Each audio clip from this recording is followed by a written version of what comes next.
अल्हम्दुलिल्लाह अल्हम्दुलिल्लाहिल हन्नानिल मन्नान अल्लज़ी खलक़ल इंसान व अल्लमहुल बयान वस्सलातु वस्सलामु अला रसूलिही सय्यिदिल इंसी वल जान व अला आलिही व अस्हाबिही ज़विल खैरि वल इहसान अम्मा बअद फ़अऊज़ु बिल्लाहि मिनश शैतानिर रजीम बिस्मिल्लाहिर रहमानिर रहीम या अय्युहन्नासु क़द जाअकुम बुरहानुम मिर रब्बिकुम व अंज़लना इलैकुम नूरम मुबीना सदक़ल्लाहु मौलानल अज़ीम व बल्लगना रसूलुहुन नबियुल अमीनुल मतीनुल मुख्तारुल करीम व नहनु अला ज़ालिका लमिनश शाहिदीन व शाकिरीन वल्हम्दुलिल्लाहि रब्बिल आलमीन।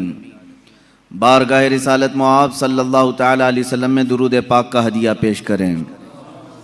अल्लाहुम्मा सल्लि अला सय्यिदिना व मौलाना मुहम्मदिन मअदनिल जूदि वल करम व आलिहि व अस्हाबिहिल किराम व इब्निहिल करीम व बारिक व सल्लिम सलातन दाइमतन सरमदन अबदा। कुरान अज़ीम में अल्लाह रब्बुल इज़्ज़त यूँ इरशाद फरमाता है, ऐ इंसानों, बेशक तुम्हारे पास एक वाज़ेह दलील आई और एक चमकता हुआ खुला हुआ नूर तुम्हारे पास आया। ये वाज़ेह दलील क्या है और ये रोशन नूर क्या है? मुफस्सिरीन फरमाते हैं दलील से मुराद भी ज़ाते मुस्तफ़ा है और चमकते हुए नूर से मुराद भी ज़ाते मुस्तफ़ा है सल्लल्लाहु तआला अलैहि वसल्लम। दलील कहते हैं किसी के जहन में मौजूद शक व शुबह को दूर करने वाली चीज। अब वो जब नबियों के साथ आती है तो उसी को मौजज़ा कहते हैं। और आज की इस गुफ्तगू में हमने मौज़ूए सुखन बनाया है मौजज़ाते मुस्तफ़ा सल्लल्लाहु तआला अलैहि वसल्लम। अल्लाह के नबी सल्लल्लाहु तआला अलैहि वसल्लम के मौजज़ात, ये अरबिक वर्ड है मौजिज़, जिसका मतलब होता है आजिज करने वाली चीज, सामने वाले को ढेर कर देना, उसको अरबी में कहते मौजिज कर दिया। ये नबियों के साथ अल्लाह तबारक व तआला ने एक कुव्वत ऐसी भेजी कि वो अपनी हक्कानियत के लिए दलील के तौर पर कोई ऐसी चीज जाहिर फरमाते हैं जो आम इंसानों के समझ में ना आ सके, उसी को मौजज़ा कहते हैं। मौजज़े की चंद शर्तें हैं, ये याद रखें। नबी से सादिर होगी तो मौजज़ा है। कोई झूठा आदमी ऐसा करतब करके दिखाए तो उसे जादू कहा जा सकता है, शौबदाबाजी कहा जा सकता है। अल्लाह का नबी अपनी हक्कानियत के लिए, अपने रसूल होने के लिए, अपने नबी होने के लिए जो दलील पेश करता है वही मौजज़ा है।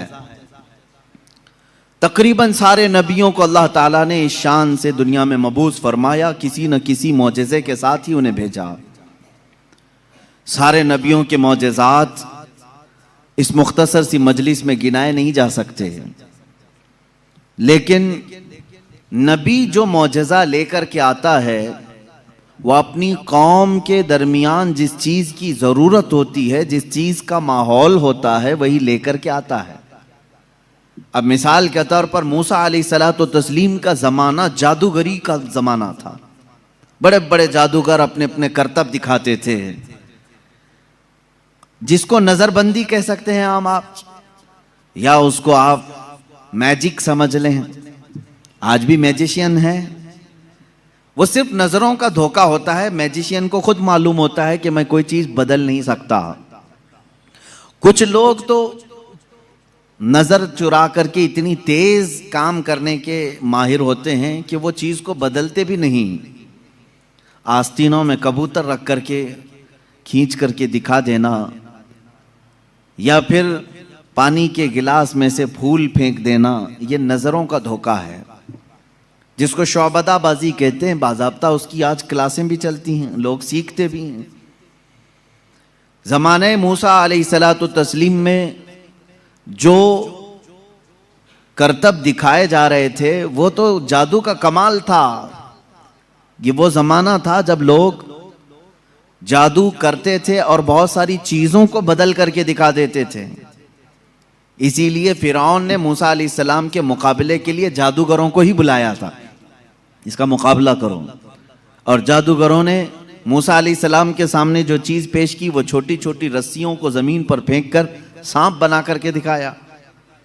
सब सांप बन करके ज़मीनों पर दौड़ रहे थे। अल्लाह ताला ने मूसा अलैहिस्सलाम को उस ज़माने का जो मौजज़ा अता किया था वो आपका असा है। जब वो ज़मीन पर डालते तो अजदहा सांप बन जाता था, फिर अगर उसे पकड़ लेते तो फिर लकड़ी हो जाता। मूसा अलैहिस्सलातु तस्लीम ने जादूगरों के मुकाबिल में अपने आसा को ज़मीन पर फेंका। वो बड़ा सांप और अजदहा बन करके सारे जादूगरों के सांपों को एक ही सांस में निगल गया।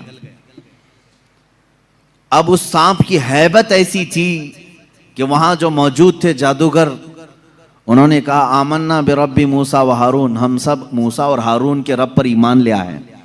दूसरा जादू तो अब उन्हें दिखाना भी नहीं था, सीधे वो ईमान की बात कर गए। तो नबी जो है अपने मौजिज़े से सामने वालों का आजिज कर देता है। इसमें वाकई में आपने समझा कुछ? अगर ये आम लोगों के पास दिखाया जाता तो जाहिर सी बात है हम समझ लेते कि हाँ, आम आदमियों को इस तरह करके दिखाएंगे तो उनके जहनों पर हुकूमत तारी हो जाएगी। लेकिन मूसा अलैहिस्सलाम ने उन लोगों को आजिज किया था जो ऑलरेडी जादूगर थे, वो जानते थे चीज़ों को बदलना, तो वो आजिज कैसे हो गए? एक बार जिंदगी में मूसा अलैहिस्सलाम की लकड़ी को सांप बनते हुए देखकर वो अपनी पुरानी सारी चीजें छोड़कर ईमान लाने पर कैसे तैयार हो गए? उनको चाहिए था कि एक और दूसरा जादू ट्राई करते। मेरे अजीजों, मालूम यहाँ ये होता है कि जादू जो है वो नजरों का धोखा होता है। जो जादूगर रस्सियों को सांप बनाए थे उन्हें मालूम था कि यह हकीकत में रस्सी है। उस जादूगर को वो रस्सी ही दिखती थी, अवाम को सांप नजर आता था।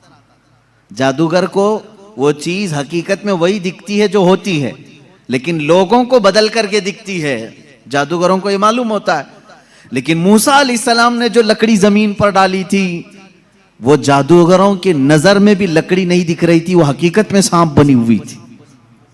ये मौजिज़े और जादू में फर्क है। जादू जो है नजरों का धोखा हो सकता है और मौजिज़ा हकीकत को तब्दील कर देता है, हकीकत को बदल दिया जाता है। ईसा अलैहिस्सलाम को अल्लाह रब्बुल इज्जत ने जो मौजिज़ा अता फरमाया, मुर्दों को जिंदा करना। आप मिट्टी के परिंद बनाते थे, परिंदे उसमें फूंक मारते थे तो वो उड़ने लग जाते थे। मादरजाद अंधे, पैदाइशी जो अंधे या कोढ़ की बीमारी या सफ़ेद दाग वाले हों, उनके जिस्म पर आप हाथ रख देते वो शिफायाब हो जाते, वो सही हो जाते थे। और ये बात इधर उधर की किताबों से नहीं, अल्लाह की किताब से है। अल्लाह रब्बुल इज़्ज़त ने कुरान पाक में खुद इरशाद फरमाया, ईसा अलैहिस्सलाम का कौल है, व उबरिउल अकमह वल अबरस व उहयिल मौता बिइज़्निल्लाह, मैं अंधों को सही कर देता हूँ, कोड़ियों को सही कर देता हूँ और मुर्दों को जिंदा कर देता हूँ अल्लाह के हुक्म से। ईसा अलैहिस्सलाम, अगर ईसा अलैहिस्सलाम से ये सारे काम सादिर हों तो यहाँ कोई शिर्क का फतवा नहीं लगा था कि गैरुल्लाह से ऐसे काम नहीं हो सकते। नबी भी तो गैरुल्लाह हैं। यही बात अगर हम सुल्तान बगदाद के बारे में कहें तो ये कहते हैं ये कहानियां हैं इनकी। मेरे अजीजों, क्या रसूल पाक सल्लल्लाहु अलैहि वसल्लम ने नहीं फरमाया मेरी उम्मत के औलिया बनी इसराइल के अंबिया की तरह हैं? बनी इसराइल के अंबिया जिस तरह से मौजज़ात दिखाते थे, उम्मत मुस्तफ़ा के औलिया अपनी करामात दिखाते हैं। करामत हक है। ईसा अलैहिस्सलातु तस्लीम का ये मौजज़ा था। दीगर अंबिया इकराम अलैहिमुस्सलाम को बहुत सारे मौजज़े दिए, जैसे हज़रत दाऊद अलैहिस्सलाम, उनके हाथ में लोहा आता तो नरम हो जाता था। वो लोहे को अपने हाथ से जैसी शक्ल चाहते थे बना देते थे। लोहे का लिबास बनाते, लोहे की टोपियां बनाते, लोहे की चीज़ें बनाते, लेकिन लोहे को उन्हें आग में तपाने की ज़रूरत नहीं पेश आती। वो अपने हाथ में जैसे हम आटे को बना सकते हैं इस तरह से वो लोहे को बना सकते थे। ये अल्लाह के नबी दाऊद अलैहिस्सलाम का मौजज़ा था। हज़रत सुलेमान अलैहिस्सलाम का मौजज़ा ये कि आपको सारे परिंदों की बोलियां सिखाई गई थी, जिन्नात की और सारे तकरीबन मखलूक़ात की बोलियां आपको सिखा दी गई थी। और दूसरी चीज़ आपको मौजज़े में ये दिया गया कि सुलेमान अलैहिस्सलाम जिस तरफ चाहते हवा उस तरफ चलती। फसख्खरना लहुर रीह, अल्लाह फरमा रहा है हमने हवा को उनके लिए ताबे बना दिया था, उनके मुसख्खर कर दिया था। फिर इतना ही नहीं, आज से तकरीबन 4000 साल पहले सुलेमान अलैहिस्सलाम ने अपने तख्त को हवा में उड़ाया है। ये एरोप्लेन का ज़माना नहीं था, वो टेक्नोलॉजी का दौर नहीं था, लेकिन सुलेमान अलैहिस्सलाम के हुक्म से तख्त हवा में उड़ता और जिस तरफ आप चाहते उसी तरफ आपको वो सफ़र भी कराता। यह आपका मौजज़ा था। जिन्नात पर आपको हुकूमत दी गई थी। हज़रत दाऊद अलैहिस्सलाम, हज़रत सुलेमान अलैहिस्सलाम, हज़रत मूसा अलैहिस्सलाम, हज़रत ईसा अलैहिस्सलाम, इनके ये मुख्तसर मौजज़ात मैंने आपके सामने रखे। तकरीबन अंबिया इकराम अलैहिस्सलाम को मौजज़े दिए गए। हज़रत सालेह अलैहिस्सलाम को एक मौजज़ा ऊँटनी की शक्ल में दिया गया था, इसलिए कि उस ज़माने के लोग जिस चीज़ के कायल नहीं थे उसी चीज़ को मौजज़ा बना करके भेजा गया है। यानी ईसा अलैहिस्सलाम के ज़माने में लोग ये कहते थे मरने के बाद दोबारा ज़िंदा नहीं हो सकते। ईसा अलैहिस्सलाम को वही मौजज़ा देकर भेजा अल्लाह ने, मुर्दों को ज़िंदा तुम करके दिखाओ। जब नबी करके दिखा सकते हैं तो अल्लाह दोबारा कैसे नहीं ज़िंदा करेगा। सालेह अलैहिस्सलाम के ज़माने में लोग इस बात के इनकारी थे कि बग़ैर बाप के कोई बेटा हो नहीं सकता, बग़ैर बाप के कोई बेटा पैदा नहीं हो सकता। आदम अलैहिस्सलाम कैसे आ गए दुनिया में, ऐसा कैसे हो सकता है। सालेह अलैहिस्सलाम को अल्लाह ताला ने हुक्म फरमाया तुम अपनी कौम को ले जाओ एक पहाड़ के पत्थर पर, पत्थर से कहो कि इसमें से ऊंट पैदा करके दें। हज़रत सालेह अलैहिस्सलाम ने उस पत्थर के पास खड़े होकर फरमाया तो पत्थर से एक ऊंटनी का बच्चा नमूदार हुआ।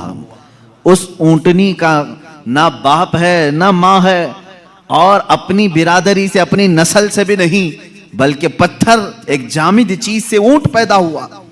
उस ऊंटनी का जिक्र भी कुरान पाक में है। ये मौजज़े के तौर पर दिया गया था सालेह अलैहिस्सलातु तस्लीम को। अजीज़ान गिराम वक़ार, उन अंबिया इकराम को उनके ज़मानों की जो ज़रूरियात थी, जो तकाज़े थे, वो मौजज़े दिए गए। और सैयदुल अंबिया मुहम्मदुर रसूलुल्लाह सल्लल्लाहु तआला अलैहि वसल्लम को उन तमाम अंबिया के जो मौजज़ात थे वो तन्हा हुजूर को अता किए गए। हुस्न यूसुफ दमे ईसा यदे बैज़ादारी, आंचे खूबा हमा दारंद तू तन्हा दारी। ए रसूल पाक, यूसुफ का हुस्न भी आपके पास है, ईसा का दम भी आपके पास है और मूसा का यदे बैज़ा भी आपके पास है। वो तमाम खूबियां जो रखते थे अंबिया, या रसूल अल्लाह, तन्हा आपकी ज़ात में अल्लाह ने वह जमा किया। इमाम इश्क़ व मोहब्बत ने फरमाया ज़ात हुई इंतखाब वस्फ हुए लाजवाब, ज़ात हुई इंतखाब वस्फ हुए लाजवाब, नाम हुआ मुस्तफ़ा तुम पे करोड़ों दुरूद। एक ज़ात है, हज़ारों वस्फ इसमें जमा किए अल्लाह ने, हज़ारों वस्फ जमा किए। अब मौजज़ात मैं शुरू करता हूँ, इसलिए कि हमारा वक्त बहुत तेज़ी से चलता है और वक्त की सुइयां हमें काटते हुए चली जाती हैं। अल्लाह हमारे वक्त में बरकत अता फरमाए। इस बात को मैं महसूस करता हूँ कि जब मीलाद मुस्तफ़ा हो, रसूल करीम सल्लल्लाहु ताला अलैहि वसल्लम के तज़किरे हों, आपको भी एहसास होता होगा, आपको भी एहसास होता होगा, मुझे खुद एहसास होता है। 1.5 घंटा 2 घंटा या जिस कदर भी यहाँ बैठे हैं, कब वक्त गुजर गया पता ही नहीं चला। महफिल ख़त्म होती है तो हम घड़ियाँ देखते हैं, क्या हम इतनी देर तक बैठे रहे। पहलू में दर्द भी नहीं हुआ, पीठ में कमर में कोई कसक भी नहीं आई, इसमें इतना लगाव कैसे रहा। अजीज़ान गिराम वक़ार, इससे बाज़ उलमा ने यह मसला अख़ज़ किया कि जब मोहब्बत करने वाला मुहिब अपने महबूब के तज़किरे में रहता है तो उसे वक्त का अंदाज़ा नहीं होता। इसीलिए लोगों ने कहा क़यामत का दिन अगरचे 50,000 साल का हो, अगरचे 50,000 साल का हो, लेकिन जो लिवाउल हम्द के नीचे आ गया वो मेरे मुस्तफ़ा की शान बयान कर रहा होगा। यहां तक कि क़यामत का ये 50,000 साल का जो एक दिन है, रिवायात में बताया गया है, आशिकाने मुस्तफ़ा को ऐसा लगेगा जैसे बिजली चमकी और खत्म हो गई। लोग कहते हैं क़यामत आई भी और चली भी गई।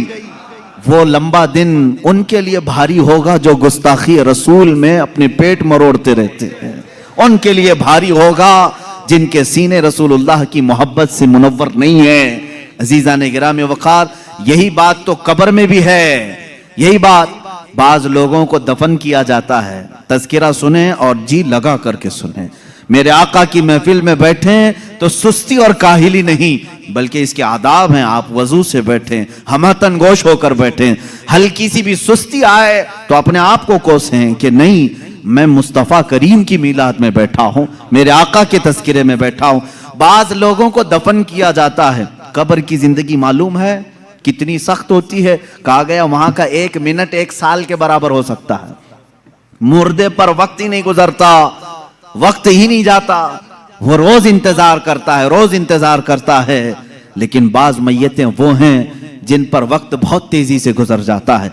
यहां तक कि कयामत का सूर फूंका जाता है, कब्रें खोली जाती हैं, लोगों को उठाया जाता है, तो बाज मुर्दे ये कह करके उठते हैं, बारे इलाहा इतनी जल्दी कयामत आ गई, कल ही तो मेरे घर वालों ने दफन किया था, आज मैं मैदान महशर में जमा हो गया। जबकि वो 500 साल सो चुके होंगे, 1000 साल सो चुके होंगे। फर्क क्यों? बाज मुर्दों पर वक्त नहीं बीतता, बाज लोगों पर वक्त तेजी से चला जाता है।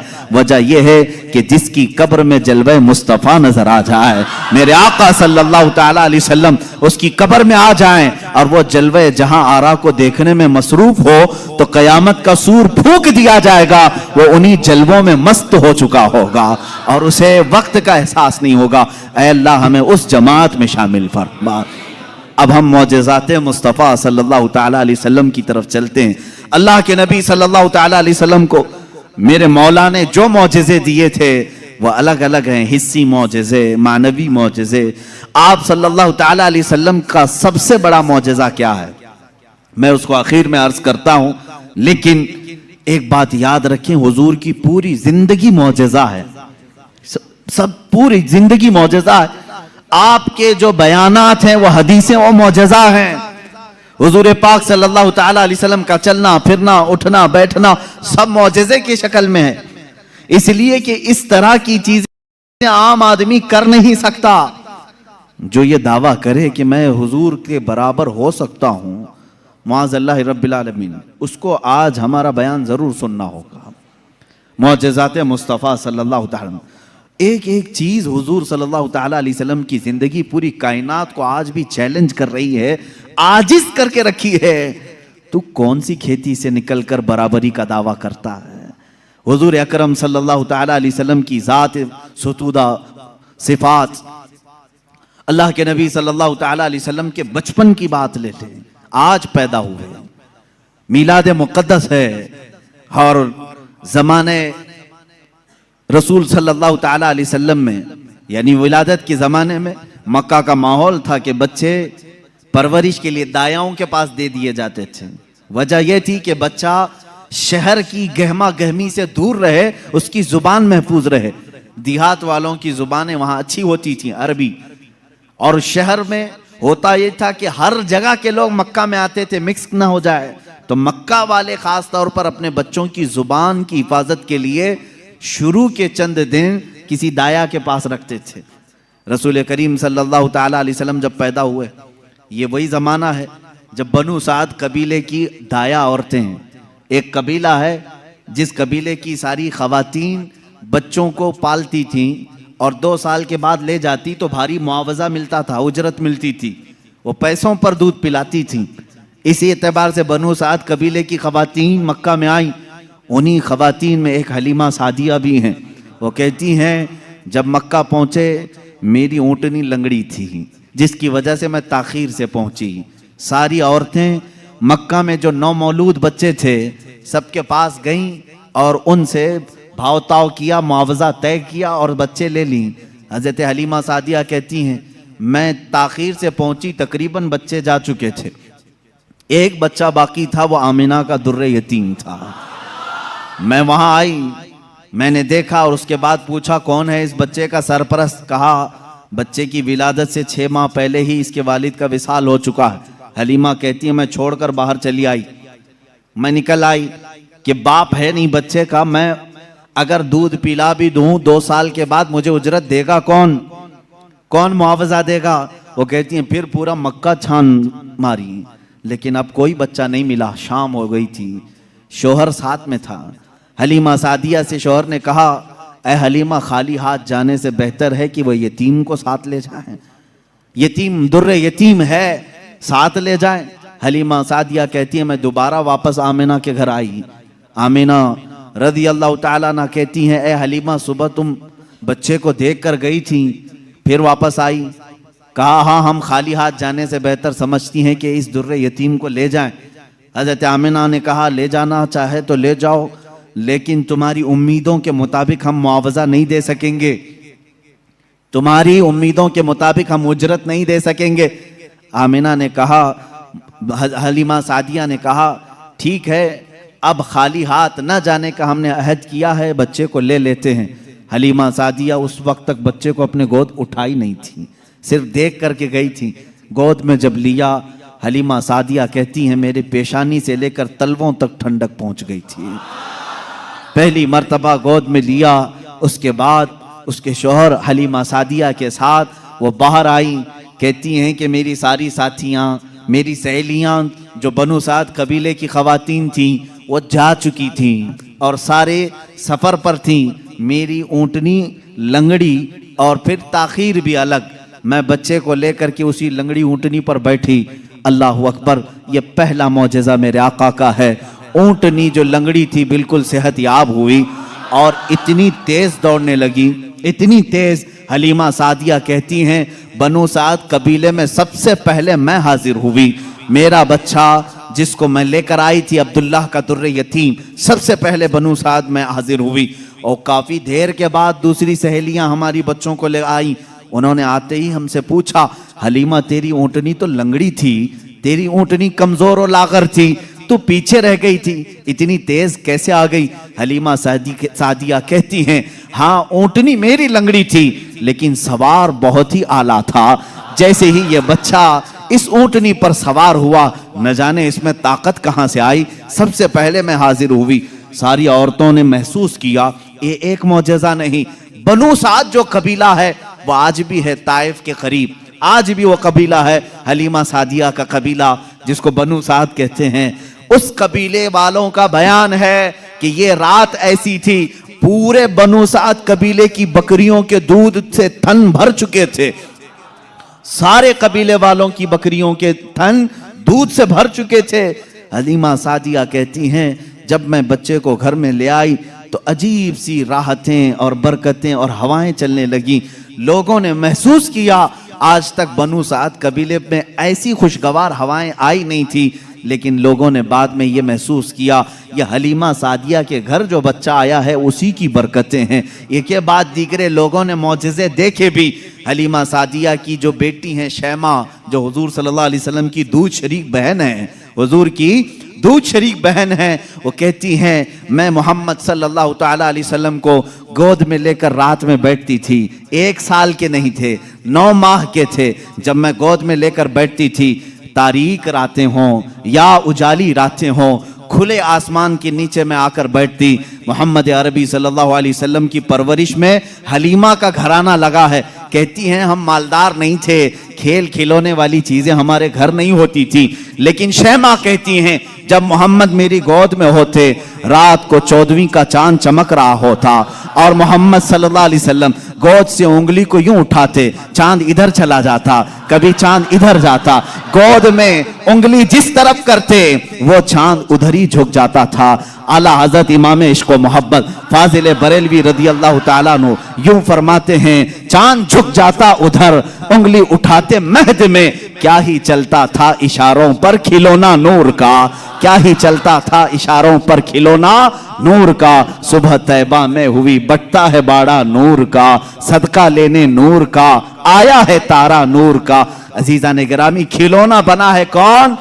जिससे पूरी दुनिया आज तक खेल ना सकी, वो मोहम्मद अरबी सल्लल्लाहु अलैहि वसल्लम का खिलौना बना है। ये मेरे आका सल्लल्लाहु अलैहि वसल्लम के मौजज़ात, गोद के मौजज़ात हैं, गोद के मौजज़ात हैं। अब मैं यहां पर एक बात ये बताना चाहता हूं, उन लोगों के जहन को मैं साफ करना चाहता हूं जो लोग ये कहते हैं हुजूर सल्लल्लाहु ताला अलैहि वसल्लम 40 साल के बाद नबी बनाए गए, 40 साल के बाद नबी बनाए गए। बहुत सारे लोगों ने किताबों में भी लिख दिया। मेरे अजीज बात को समझा करो, नबी बनाए गए ये जुमला, तवज्जो, और हमारा अकीदा यह है 40 साल के बाद हुजूर ने अपने नबी होने का ऐलान फरमाया। नबी बनाए गए अलग चीज है, वो नबी कब बनाए गए थे ये खुद रसूल पाक से पूछो, आप कब नबी बनाए गए थे? इनकी किताबों से नहीं पूछेंगे, हम हुजूर से पूछते हैं। मेरे आका फरमाते हैं कुन्तु नबिय्यन व आदम बैनल माई व तीन, मैं तो उस वक्त भी नबी था जब आदम को पानी और मिट्टी में गूंधा जा रहा था। आदम अलैहिस्सलाम के खमीर को गूंधा जा रहा था, उस वक्त भी मैं नबी था, ये अल्लाह के हबीब सल्लल्लाहु अलैहि वसल्लम ने फरमाया। और ये लोग कहते हैं 40 साल के बाद नबी बनाए गए। अच्छा चलो ठीक है, इस हदीस को अगर नहीं मानते, मौजज़ा कब दिया जाता है? मौजज़ा कब दिया जाता है? जब नबी अपनी नबूवत को जाहिर कर दे, उसे लोगों को कायल करना रहता है, ईमान की तरफ बुलाना होता है, अपनी हक्कानियत की दलील पेश करनी होती है, तब नबी मौजज़ा दिखाएगा। यहां मोहम्मद अरबी सल्लल्लाहु अलैहि वसल्लम गोद में जो मौजज़े दिखा रहे हैं, हलीमा सादिया के घर जो मौजज़े दिखाए जा रहे हैं, तुम्हारे कौल के एतबार से 40 साल के बाद नबी हुए थे ना, तो मौजज़े तो 40 साल बाद दिखना चाहिए। हलीमा सादिया की गोद में जो मौजज़े दिख रहे हैं, इससे पता चलता है वो पैदाइशी नबी थे। ऐलान का हुक्म 40 साल के बाद अल्लाह ने दिया। वो नबी नबूवत लेकर के दुनिया में आए। अजीज़ा ने गिरामी, ये मौजज़ात की इब्तिदा हलीमा सादिया के घर से हुई और उसके बाद एक दो नहीं कई मौजज़े।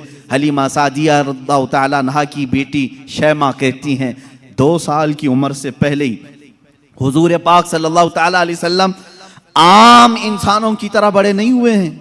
9 महीने की उम्र में तो आप तीर चलाते थे और बराबर निशाने पर, और कभी आपने हकला करके बात नहीं की, जैसे बच्चे तुतला कर हकला कर बात करते हैं। अल्लाह के हबीब सल्लल्लाहु अलैहि वसल्लम ने जब गुफ्तगू फरमाई, निहायत फसीह अरबी में गुफ्तगू फरमाई। फरमाती हैं कि एक भी ऐसा टूटा हुआ जुमला मोहम्मद से हमने सुना नहीं। ये हजरत हलीमा सादिया फरमाती। अजीज़ा ने गिरामी, शैमा कहती हैं 1.5 साल की उम्र में मेरे साथ मोहम्मद सल्लल्लाहु अलैहि वसल्लम बकरियां चराने के लिए आ जाते थे, बकरियां चराने के लिए आते थे। वो कहती हैं जब बकरियां चराने के लिए मोहम्मद सल्लल्लाहु अलैहि वसल्लम जाते थे जंगल में या सहरा में, जहां पर भी मामला, वो कहती हैं मैं एक आध बकरी को लेकर जाती, लेकिन मोहम्मद सल्लल्लाहु अलैहि वसल्लम के साथ सारी बकरियां होती। फर्क ये था कि मैं धूप में चरा रही होती, लेकिन हमेशा मोहम्मद सल्लल्लाहु अलैहि वसल्लम पर बादल का एक टुकड़ा साया बना रहता था, हमेशा छांव रहती थी, कभी धूप बराए रास्त उनके रुखसारों को नहीं मारती, उनके रुखसारों पर नहीं पड़ती। यह हज़रत शैमा कहती हैं, हलीमा सादिया की बेटी कहती है एक दिन ऐसा हुआ, मोहम्मद अरबी सल्लल्लाहु तआला अलैहि वसल्लम 1.5 साल या 2 साल की उम्र के आसपास हैं। अचानक 2 लोग आए और उनको कोई पहचानता नहीं था। मोहम्मद अरबी सल्लल्लाहु तआला अलैहि वसल्लम को उन्होंने एक दरख्त के नीचे लिटाया और उनका सीना चाक कर दिया। हुजूर पाक सल्लल्लाहु अलैहि वसल्लम का, वो घबराई हुई भागती हुई अपनी माँ के पास आई। 2 साल की उम्र थी जब मेरे आका सल्लल्लाहु अलैहि वसल्लम की हलीमा सादिया की बेटी या बेटा जो हुजूर के दूध शरीक थे, वो दौड़ते हुए माँ के पास आए और कहा अजीब एक बात हमने देखी मोहम्मद सल्लल्लाहु अलैहि वसल्लम के साथ कि कोई अनहोनी 2 शख्सियात आई, उन्होंने गिराया है और सीना चाक कर दिया है। अल्लाह ना करे कि मोहम्मद के साथ कुछ बुरा ना हो जाए। वो घबराए हुए थे। हजरत हलीमा कहती है मैं दौड़ती हुई उस मकाम पर पहुंची, जाकर के देखा दरख्त के साए में वो आराम कर रहे थे, कोई लोग नहीं थे, कोई शख्सियात नहीं थी। हलीमा सादिया ने देखा वाकई सीने के ऊपर कुछ निशानात नजर आ रहे थे। उठाया और पूछा कि क्या बात है। मोहम्मद अरबी सल्लल्लाहु अलैहि वसल्लम ने फरमाया अल्लाह के 2 फरिश्ते आए थे, उन्होंने मेरा सीना खोला और दिल निकाला, जन्नत से लाए हुए तश्त में जो ईमान और हिकमत से भरा हुआ था, मेरे दिल को उसमें रखा और उसके बाद फिर मेरे सीने पर रखा और फिर बंद कर दिया और वो चले गए। इसलिए कि बचपन में आने वाली आम इंसानों की खसलतें इस नूरे खुदा महबूब खुदा के दिल में कभी ना आए। उन्होंने सारे वसवसों को मेरे पाक कर दिया। ये 2 साल की उम्र में शक्के सदर का मौजज़ा इसको कहते हैं। क्या कहते हैं? शक्के सदर, सीना फट जाने वाला ये जो मौजज़ा है। हुजूर पाक सल्लल्लाहु अलैहि वसल्लम की जिंदगी पाक में 4 मरतबा इस तरह से हुआ। सीना शक हुआ, फरिश्तों ने आपका दिल मुबारक निकाला, जन्नती पानी से और जन्नत की नूर और हिकमत से भर दिया। मेरे अजीजों, फिर मैं सवाल करता हूं, तुम तो कहते हो 40 साल बाद नबी हुए, फिर ये मौजेजा 2 साल की उम्र में कैसे पेश आया? मौजेजा नबूवत के बाद मिलना चाहिए।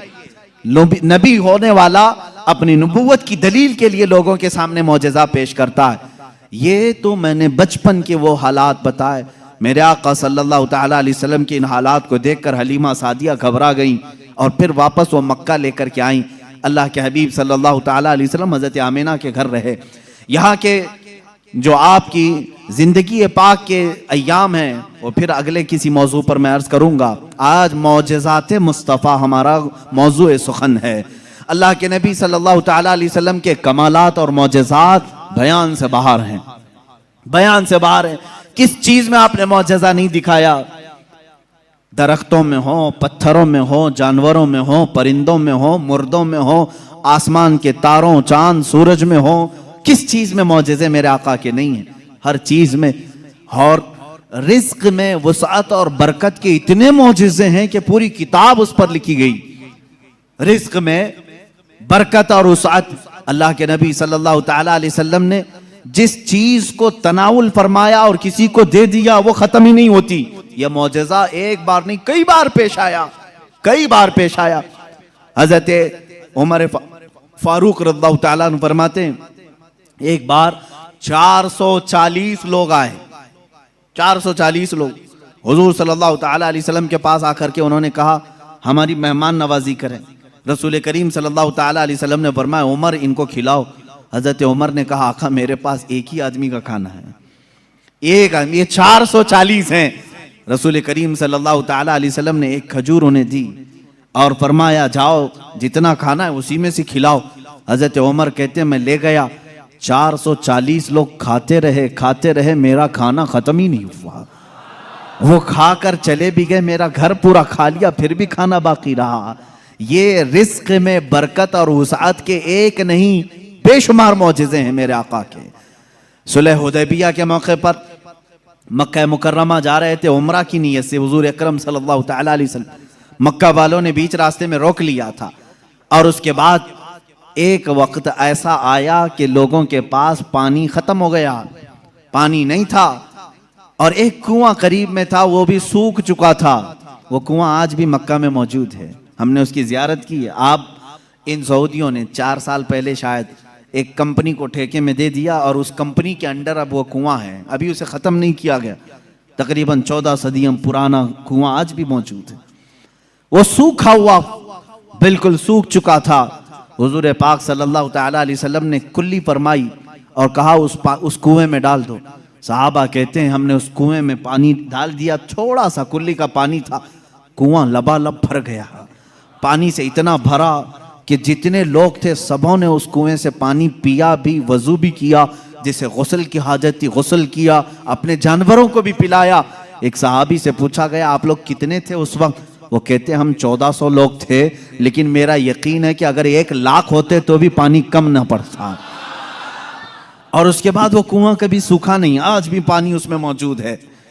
और एक कुआं बीरे शिफा जिसको कहते हैं, उसके मुतालिक मैंने ये सुना है कि वो निहायत ही खारी पानी, कड़वा पानी जानवर भी नहीं पीते थे। अल्लाह के नबी सल्लल्लाहु ताला अलैहि वसल्लम बदर से वापसी के मौके पर उसमें अपना लुआब पाक डाला, वो पानी आज भी मीठा है, आज भी मीठा है।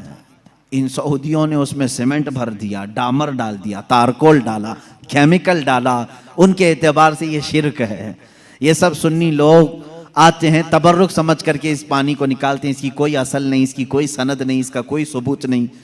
और इस गुस्से में उन्होंने कुएं में हर चीज डाली, लेकिन पानी भी बड़ा जिद्दी है, हर चीज को निकल करके फिर बाहर आता है, सारी चीजें खत्म होती हैं। अभी अभी 6 महीने पहले के सफर में भी पानी पी करके आए, उन्होंने वहां पहरेदार लगाए।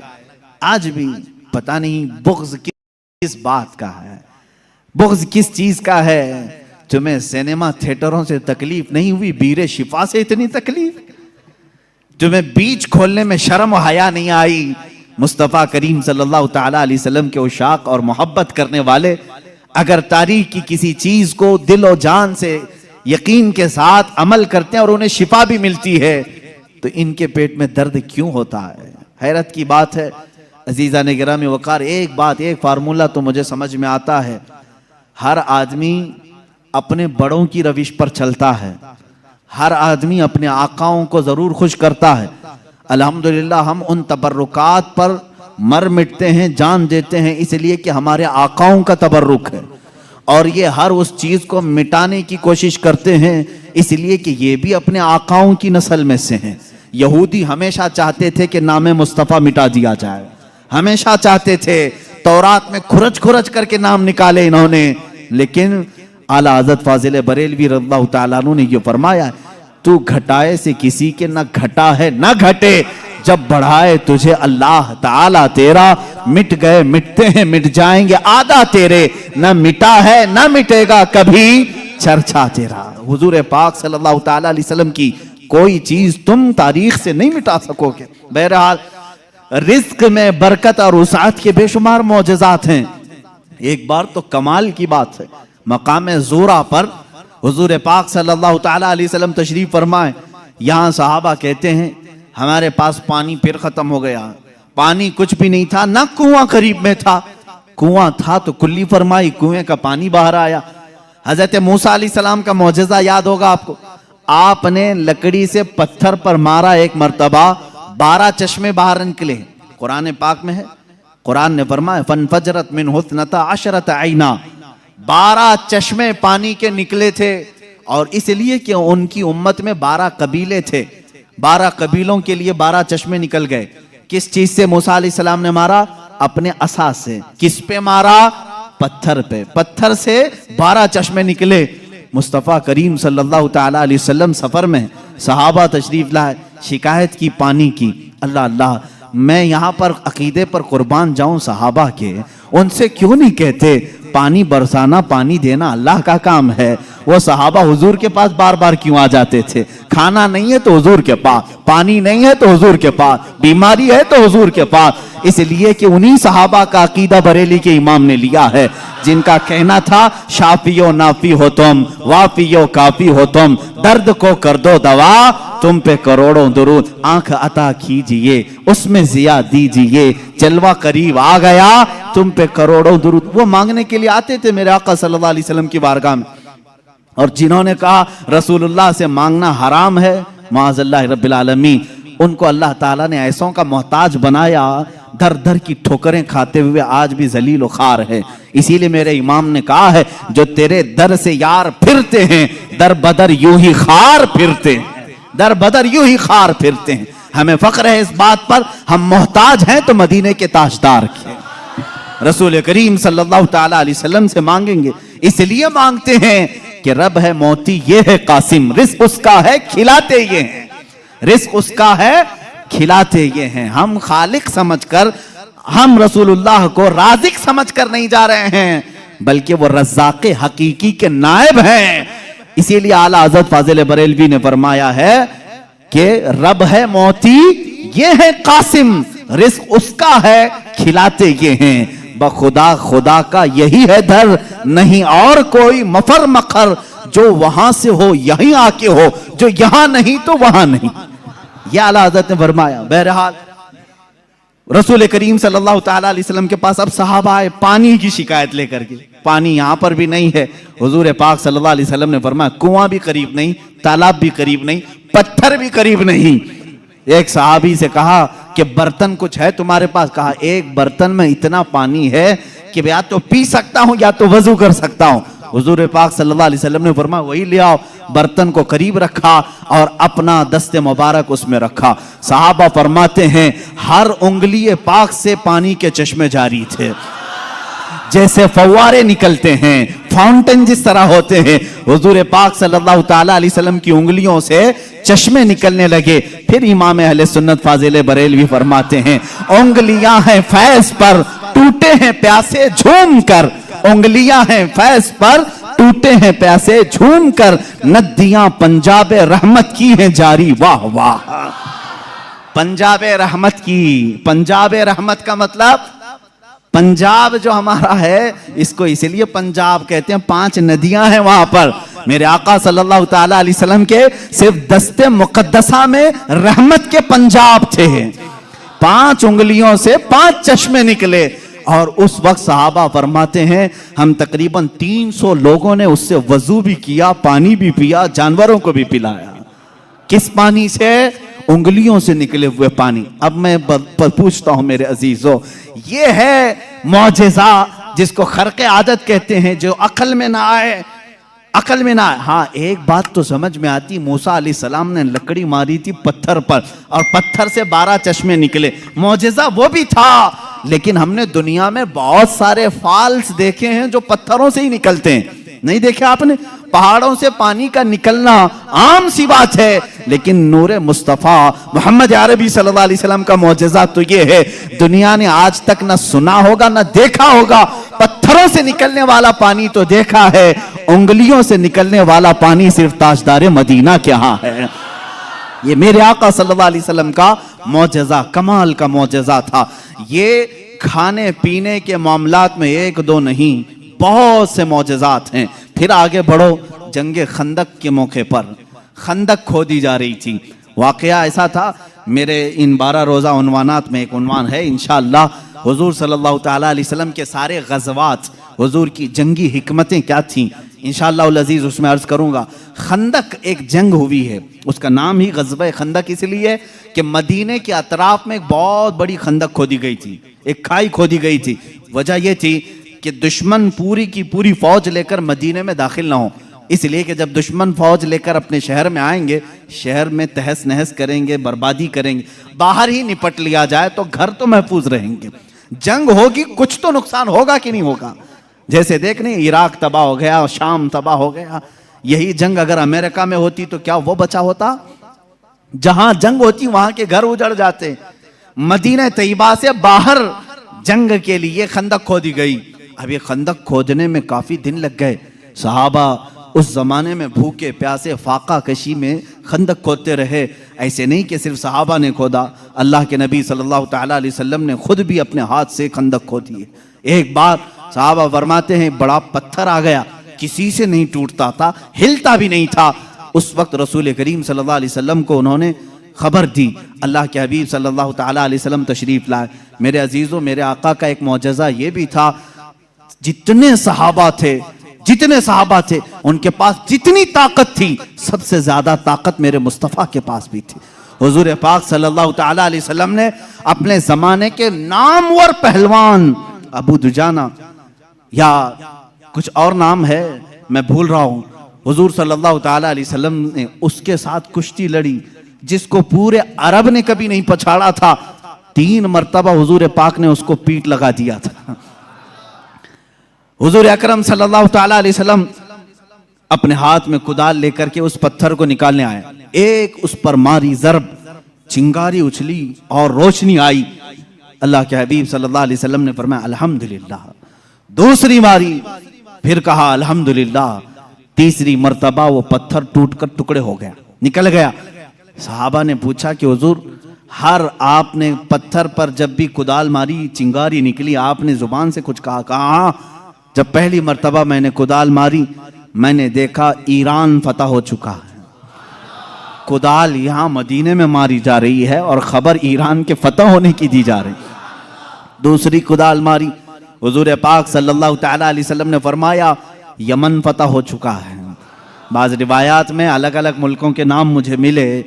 बहरैन के महल्लात को फतह होते हुए मैंने देखा। हुजूर अकरम सल्लल्लाहु ताला अलैहि वसल्लम ने 3 ज़रबों में उस पत्थर को ख़त्म कर दिया और उसी वक्त ईरान के, मुल्क रोम के और बहरैन के फतह होने की बशारतें दी। यहाँ तक एक हदीस में है कुस्तुनतुनिया, इस्तांबुल के फतह होने की खबर दी, जो हुजूर पाक सल्लल्लाहु ताला अलैहि वसल्लम के विसाल के 800 साल के बाद फतह हुआ और अल्हम्दुलिल्लाह इस्लाम के ज़ेरे नगी आया। जहां जहां की खबरें हुजूर ने दी थी, सब मुल्क फतह हुए। आज भी वो दायरा इस्लाम में है, आज भी मुसलमानों के ज़ेरे नगी हैं। अब यहाँ पर जो मौजज़ा हुआ, एक तो पत्थर का टूटना और गैबी खबरें देना, दूसरी बात हज़रत जाबिर रज़ियल्लाहु ताला अन्हु एक अजीज सहाबी थे। वो आते हैं अपनी बीवी से कहते हैं मैं देख रहा हूँ अल्लाह के नबी सल्लल्लाहु अलैहि वसल्लम पेट पर पत्थर बांधे हुए। क्यों बांधा जाता था उस वक्त? इसलिए कि पेट अगर ढीला रहे, भूख की शिद्दत से बार बार ख्वाहिश खाने की होती रहे, उसको टाइट कर लिया जाए तो बार बार भूख न लगे। ये उस वक्त मामूल रहा होगा। अल्लाह के नबी सल्लल्लाहु अलैहि वसल्लम ने भी अपने पेट पर पत्थर बांधे। हजरत जाबिर कहते मुझसे देखा नहीं जा रहा है, इस हालत में मेरे आका काम भी कर रहे हैं। जाबिर रज़ी अल्लाह ताला अन्हु का घर वहां से करीब था, खंदक के। उनकी बीवी से उन्होंने कहा कुछ खाने को हो तो बना दो। उन्होंने कहा घर में थोड़ा सा आटा है, जौ का आटा है, उसकी चंद रोटियां बनेंगी, 4 या 5 रोटियां बनेंगी, और एक बकरी का बच्चा है, 6 महीने का होगा, बस इतना है। कितने लोग खा सकते हैं आप ही देखें। कहा इतना ही ज़बह कर, मैं रसूल पाक सल्लल्लाहु अलैहि वसल्लम को, हज़रत अबू बकर को, हज़रत उमर को, और मैं रहूंगा, मेरे घर वाले रहेंगे, खिला देंगे। वो आए, कान में आकर के हुजूर से कहा या रसूल अल्लाह सल्लल्लाहु ताला अलैहि वसल्लम, घर में एक छोटा सा बकरी का बच्चा है, हमने ज़बह किया है, थोड़ा सा आटा है, आप अबू बकर उमर घर पर तशरीफ लाएं। अल्लाह के नबी सल्लल्लाहु अलैहि वसल्लम ने दावत कबूल कर ली। कहा जाबिर जाओ तुम खाना बनाओ, लेकिन जब तक मैं ना आऊं हांडी चूल्हे से ना उतारो और रोटियों के टुकड़े ना करो। हुजूर पाक सल्लल्लाहु अलैहि वसल्लम की ये बात सुन करके वो जाने लगे थे। अभी हुजूर ने पलटकर जितने सहाबा थे कहा, ए मेरे सहाबा, जाबिर के घर में सबकी दावत है, चलो। जाबिर के घर में दावत, 1500 सहाबा थे, 1500 सहाबा। हजरत जाबिर घबरा गए, दौड़ते हुए आए, अपनी बीवी से कहा, ए खातून बड़ा गजब हो गया, मैंने 3 को दावत दी थी, हुजूर ने 1500 को बुलाया है। उनकी शरीक हयात एक सहाबिया थी, तवक्कुल के आला दर्जे पर थी। पूछती हैं, ए जाबिर आपने बुलाया है या रसूलुल्लाह ने बुलाया है? हजरत जाबिर कहते मैंने किसी को नहीं बुलाया, रसूलुल्लाह ने बुलाया है। कहते फिर फिक्र छोड़ो, जिन्होंने बुलाया वही खिलाएंगे, जिन्होंने बुलाया वही खिलाएंगे। हमको इस बात की क्या फिक्र है, हमें तो खाना बनाना है, वो आएंगे, जिसको उन्होंने दावत दी वो खिलाएंगे। हमने 3 को दावत दी, हम 3 को खिलाएंगे, रसूल ने जितनों को दावत दी वो उनको खिलाएंगे। ये खातून का अकीदा देखें, सहाबिया हैं। हजरत जाबिर रज़ियल्लाहु ताला अन्हु फरमाते हैं, घर मेरे आका तशरीफ लाए, घर में बैठने की जगह भी 10 लोगों की थी, 10 लोग बैठ सकते थे। अल्लाह के हबीब सल्लल्लाहु ताला अलैहि वसल्लम तशरीफ लाए और उस हांडी को जो चूल्हे पर रखी हुई थी, कहा इसको उतारना नहीं, उसमें अपना लुआबे पाक डाला और उसके बाद फरमाया निकाल कर देते जाओ। हजरत जाबिर कहते हैं 10-10 लोगों का खाना निकालता था, रोटियां दस्तरखान पर बिछाई जाती थी। शाम हो गई, 1500 सहाबा खा लिए, अभी मेरी हांडी में आधा खाना बाकी ही रहा। ये मौजिज़ा है मेरे आका सल्लल्लाहु अलैहि वसल्लम का। रिस्क में वुसअत और बरकत सिर्फ लुआबे पाक से, जो बराबरी का दावा करते हैं वो भी अपने घर की हांडियों में थूक के दिखाएं, तुम्हारे घर वाले ना खाएं। मुस्तफा करीम सल्लल्लाहु अलैहि वसल्लम जिस पे लुआब लगा दें, 1500 जलीलुल कद्र सहाबा खाएंगे भी और हांडी में बचा भी रह जाएगा। अजीजान गिरामी, बराबरी का दावा ना करो, वरना थूकोगे तो मर जाओगे तुम्हारे घर में। कभी जहर ना हो जाए तुम्हारे थूक में, थूकोगे तो बच्चे मर भी जाएंगे। बहरहाल ये मौजिज़ा एक ही नहीं पेश आया, 3-3 मौजिज़े यहाँ पर आए, 3-3 मौजिज़े। हजरत जाबिर के घर में तन्हा हुजूर पाक सल्लल्लाहु ताला अलैहि वसल्लम दावत के लिए आए भी। उसके बाद दूसरी बात ये भी हुई, उनके घर में एक हादसा हो गया था। उनके घर में हादसा ये हुआ, बकरी को ज़बह किया था बाप ने, हजरत जाबिर ने, उनके 2 बच्चे थे, दोनों बच्चों ने देखा और बड़े बच्चे ने छोटे बच्चे को बुलाया, आ मैं तुझे दिखाता हूं अब्बा बकरी को ज़बह कैसे कर रहे थे।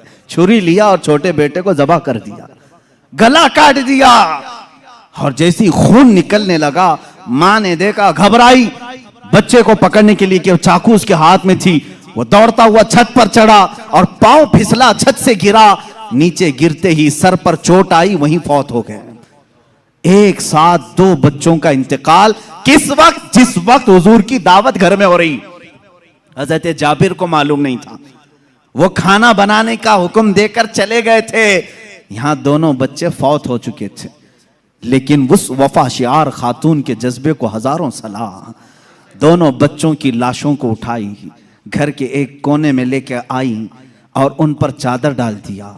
कहा आज मैं न रोऊंगी न चीखूंगी, इसलिए कि मेरे घर रसूल खुदा तशरीफ ला रहे हैं, मैं अपने गम को उस दावत पर भारी होने नहीं दूंगी। मेरे अजीज, किसी माँ का कलेजा अगर बर्दाश्त कर सकता है अपने बेटे की मौत का गम, तो मुझे बताओ दुनिया की कोई ऐसी औरत। ये वो औरतें थी जिनके मुतालिक कुरान ने कहा रदी अल्लाहु अन्हुम व रदू अन, अल्लाह इनसे राजी हो गया और ये अल्लाह से राजी हैं। ये खातून चादर ओढ़ा करके दोनों बच्चों की लाश पर रखी हुई हैं। मेरे आका सल्लल्लाहु अलैहि वसल्लम जिस वक्त घर में आए, खाने के लिए दस्तरखान पर जब बैठे, आपने लुक़मे उठाए, उसके बाद हजरत जाबिर से कहा, जाबिर तुम्हारे बच्चे नहीं दिखते, कहाँ हैं? वो बीमार थे। बीवी से आकर के कहा, खातून कहाँ हैं बच्चे? खातून ने कहा वो सो रहे हैं, वो सो रहे हैं, आप जाएं। हुजूर पाक सल्लल्लाहु अलैहि वसल्लम के साथ बैठे हैं। वो आए, कहा हुजूर वो आराम कर रहे हैं, सो रहे हैं। हुजूर पाक सल्लल्लाहु अलैहि वसल्लम ने फरमाया जाओ उनको ढूंढ लाओ। दोबारा आए, खातून से कहा कि बच्चे कहाँ हैं? कहा आपको मालूम था वो बीमार थे। कहाँ वो बीमार थे? कहा वो बहुत अच्छी नींद में सोए हुए हैं, नहीं उठेंगे। खातून ये कह रही हैं, अपने शोहर को तक जाहिर नहीं किया। हजरत जाबिर दोबारा, तीसरी बार मेरे आका सल्लल्लाहु अलैहि वसल्लम ने फरमाया जाबिर मुझे अल्लाह का हुक्म है कि मैं तेरे बेटों के साथ खाऊं। हुजूर पाक सल्लल्लाहु अलैहि वसल्लम दस्तरखान से उठ गए, खाना रखा हुआ था, अंदर खुद चल करके आए, खुद पूछा कि कहाँ सो रहे हैं, मुझे भी दिखा दो। हजरत जाबिर की खातून जो थी, बीवी थी, वो उस कमरे में ले गई, लाशों पर से चादर उठाया। हजरत जाबिर कहते हैं मैं देख करके दहल गया, बच्चों की लाशें हैं। अल्लाह के नबी सल्लल्लाहु ताला अलैहि वसल्लम करीब गए, दोनों बच्चों के हाथों को पकड़ा और कहा बहुत देर से हम तुम्हारे इंतजार में, उठो दस्तरखान बिछा है। दोनों बच्चे अपने कपड़े झाड़ते हुए खड़े हो गए। मूसा ईसा अलैहिस्सलाम के मुर्दों को जिंदा करने का मौजज़ा तुमने सुना होगा। नबी रहमत सल्लल्लाहु ताला अलैहि वसल्लम अपने गुलामों के घर में जो फौज शुदा शहजादे थे उन्हें जिंदा भी किया और अपने दस्तरखान पर बिठाया भी। और ये बच्चे सिर्फ थोड़ी देर के लिए जिंदा नहीं हुए थे, फिर एक लंबी जिंदगी इन्होंने गुजारी मेरे आका की सोहबत में, और हदीसें भी रिवायत की। ये हुजूर अकरम सल्लल्लाहु अलैहि वसल्लम का मौजज़ा। दो मौजज़े एक ही घर में। तीसरा मौजज़ा ये है, ये रहमत आलम सल्लल्लाहु ताला अलैहि वसल्लम जिस घर पर जाएं उस घर के रहमो करम की बातें ना पूछो, वहां बरकत ही बरकत है। पूरा खाना खाकर जब सहाबा चले जा रहे थे, सारी हड्डियों को जमा किया। मेरे आका सल्लल्लाहु अलैहि वसल्लम ने फरमाया वही बकरी का 6 माह का बच्चा था। अल्लाह के नबी सल्लल्लाहु अलैहि वसल्लम ने कहा ए बकरी खड़ी हो जा। बकरी अपना कान झाड़ते हुए खड़ी हो गई। हजरत जाबिर को उनकी बकरी वापस दी गई। अजीजा ने गिरामी, ये मुस्तफा करीम सल्लल्लाहु ताला अलैहि वसल्लम के नाज हैं और उनके अंदाज हैं। जिस घर में गए सारों को खिलाया भी और खिलाने वाले के बच्चों को भी जिंदा किया, बकरी को भी जिंदा किया। तुम्हारा माल तुम्हें दे दिया गया और सबको खिला भी दिया गया। रिस्क में वुसअत व बरकत के एक दो नहीं बेशुमार मौजज़े हैं अल्लाह के नबी सल्लल्लाहु ताला अलैहि वसल्लम के। मेरे अजीजों, इनके अलावा जो मौजज़ात बड़े हैं, जिसको शक्कुल कमर का मौजज़ा कहा गया है और रद्दे शम्स का मौजज़ा कहा गया है। शक्कुल कमर चांद के टुकड़े कर देना, रद्दे शम्स सूरज को फेर देना, ये बड़े मौजज़ात में से है जिनके तज़किरे अहादीस की किताबों में है और सही अहादीस में मौजूद है। मक्का मुकर्रमा में भी जादूगर थे, लोग जादू समझते थे। उस वक्त अल्लाह के नबी सल्लल्लाहु ताला अलैहि वसल्लम से कई लोगों ने जिन जिन मौजज़ात का सवाल किया, हुजूर पाक ने वो उन्हें करके दिखाया, करके दिखाया। एक अराबी शख्स, एक देहाती आया और उसने कहा ऐ मोहम्मद या रबी सल्लल्लाहु ताला अलैहि वसल्लम, मैं आपको अल्लाह का रसूल कैसे मान लूं? मेरी अकल है, आप किसी उस्ताद के पास नहीं गए, मैंने कभी आपके मुतालिक सुना नहीं कि कोई उस्ताद आपको पढ़ाया, फिर भी आपके जुबान से जो अल्फाज निकलते हैं वो कमाल के हैं। बहरहाल मैं आपको अल्लाह का रसूल कैसे तस्लीम करूं? हुजूर पाक सल्लल्लाहु ताला अलैहि वसल्लम ने उससे पूछा कि क्या मैं तुझे ये सामने वाले दरख्त से कहलवा दूं कि मैं अल्लाह का रसूल हूं, तू मान लेगा? उसने कहा हाँ मान लूंगा, दरख्त भला बात भी कर सकता है। हुजूर पाक सल्लल्लाहु अलैहि वसल्लम ने फरमाया जा उस दरख्त से कह दे अल्लाह के रसूल बुला रहे हैं। हुजूर ने नहीं बुलाया, उस देहाती से कहा, ये बात तवज्जो चाहता हूं, इस नुक्ते को समझो। हुजूर हुक्म दे दरख्त आ जाना चाहिए ना। हुजूर ने फरमाया उस देहाती से जो देखने आया था, जा तू खुद बोल कि अल्लाह के रसूल बुला रहे हैं। वो गया देहाती, दरख्त को मुखातिब करके कहा, ऐ दरख्त तुझे अल्लाह के रसूल बुला रहे। हदीस पाक में वो दरख्त अपने जड़ों समेत बाहर आए, काफी बड़ा दरख्त है, और झूमते हुए जैसे पिंडलियों पर इंसान चलता है बारगाह मुस्तफा में आया, और ऐसे झुका जैसे इंसान रुकू में झुकता है। और उसके बाद उस दरख्त से आवाज आने लगी, अशहदु अन्नका रसूलुल्लाह, गवाही देता हूं कि आप अल्लाह के रसूल हैं। अल्लाह के नबी सल्लल्लाहु अलैहि वसल्लम ने फरमाया, दरख्त तो अपने मकाम पर वापस चला जा। वो दरख्त फिर वहीं चला गया जहां था वहीं। आज भी मक्का मुकर्रमा में उस दरख्त की जगह पर एक मस्जिद बनाई गई है। ये तुर्कियों की बदौलत बनी थी, वहाबियों की बदौलत नहीं। उस मस्जिद को मस्जिद शजरा कहते हैं, दरख्त वाली मस्जिद। उस देहाती ने बाद में कहा, ऐ अल्लाह के रसूल, जब दरख्त आपको अल्लाह का रसूल मानते हैं और सजदा करते हैं, उनसे ज्यादा हक तो इंसानों का है। मैं सजदा करूं आपको, मैं अल्लाह का रसूल मानूं। अल्लाह के नबी ने फरमाया, अल्लाह ने अपने अलावा किसी और के लिए सजदा हलाल नहीं किया, सजदा सिर्फ अल्लाह का होगा। हाँ, उसने कलमा तैयबा पढ़ा और ईमान लाया। मैं यहां बताना चाहता हूं, मौजज़ा वो है रसूल जो कह दे वो हो जाए। लेकिन यहां तो रसूल ने दरख्त को नहीं कहा, इस देहाती ने जाकर कहा, वो भी अभी ईमान नहीं लाया था, ईमान लाने से पहले जाकर कहा, ऐ दरख्त तुझे रसूल बुला रहे हैं। पता चला रसूल का गुलाम जो होता है, रसूल से जिसकी निस्बत हो जाए, जिसका कनेक्शन मजबूत हो जाए, वो भी अगर मखलूकात को हुक्म दे दे तो उसके हुक्म की वो पाबंदी करते नजर आते हैं, उसके हुक्म की पाबंदी करते नजर आ। दरख्त से पूछते अगर तुम, ऐ दरख्त क्या तू एक देहाती की बात मानकर अपनी जमीन की जड़ों से निकल आया? ये देहाती भला है कौन, तू इसकी बात कैसे मान लिया? तो दरख्त तुम्हें अपने आलम अरवाह में गालिबन ये जवाब दे दे। वो कहेगा, नादान, तू ये ना देख कि वो देहाती मुझे बुलाने आया था, ये देख वो किसके हुक्म से आया था।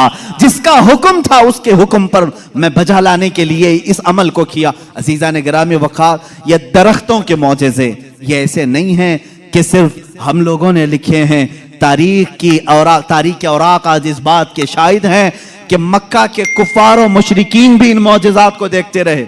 इन मौजज़ात को उन्होंने देखा, दरख्त का निकल करके आना, हिरन का बात करना हुजूर से, ऊंट का बात करना, भेड़िए का गुफ्तगू करना, ये मक्का वालों ने सुना भी है। फसी अरबी जुबान में एक भेड़िया गुफ्तगू कर रहा था मक्का में। एक आदमी ने, मक्के वाले ने देखा भेड़िया गुफ्तगू कर रहा है अरबी में, उसका शिकार इसने छीन लिया था। उसने कहा, अल्लाह ने जो मुझे रिस्क दिया तूने छीन लिया। इसने पलट करके कहा, क्या जानवर भी अरबी बोलते हैं? उस भेड़िए ने जवाब क्या दिया सुनी। उस भेड़िए का जवाब वो आशिक रसूल होगा। उसने कहा, ए नादान, जानवर का बात करना इतने ताज्जुब की बात नहीं, इससे बड़े ताज्जुब की बात तो यह है, अल्लाह का सबसे मुकद्दस रसूल मक्का में है और तू ईमान नहीं लाता। इससे बड़ा ताज्जुब यह है। इसी से समझ में आता है कि जानवर भी ये जानते हैं कि अल्लाह के रसूल सबसे आला व अफजल हैं, अशरफ और अक्लमल है। अजीजा ने गिरामी वक़ार, एक बार अबू जहल ने प्रोपेगेंडा फैलाया कि आओ देखते हैं मोहम्मद की बहुत सल्लल्लाहु तआला अलैहि वसल्लम, बहुत सारे लोग कायल हो गए, ये जो कुछ भी दिखाते हैं जमीनों पर दिखाते हैं। खत लिख करके यमन के एक बहुत मुअज़्ज़ज़ शख्स जिनको हबीब यमनी कहते हैं बुलाया। अबू जहल की अच्छी दोस्ती थी, तिजारत की साथीदारी रही होगी। हबीब यमनी को कहा, हमारे यहाँ एक ऐसा शख्स निकला है जो ऐसे ऐसे दावे कर रहा है, आओ। उस हबीब ने कहा, मैं तो अपनी आंखों से आकर के देखूंगा, अगर वो जादूगर है तो मैं समझ जाऊंगा कि वो कैसे जादू करता है, मुझे भी थोड़ा इल्म है। वो शख्स हबीब यमन से निकल करके मक्का आया। अबू जहल ने सारे लोगों को जमा किया, मोहम्मद अरबी सल्लल्लाहु तआला अलैहि वसल्लम के पास आए और कहा, अगर आप अल्लाह के रसूल हैं और आप जो कुछ दिखाते हैं ये मौजज़ा है, तो अब हमें ज़मीनी मौजज़ा, ज़मीनी करतब की ज़रूरत नहीं।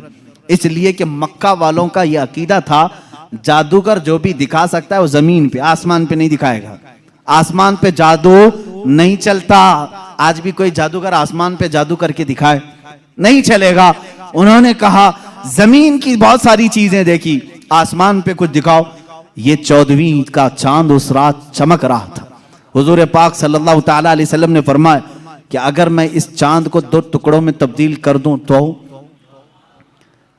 तो उस शख्स ने कहा, हबीब जो यमन से आया, तब तो हम आपको अल्लाह का रसूल मान लेंगे, अगर आपका हुक्म आसमानों पर भी चलता है। हुजूर पाक सल्लल्लाहु ताला अलैहि वसल्लम जबल अबू कुबैस, एक पहाड़ी है मक्का में, उसके नीचे खड़े थे, सारा मजमा था।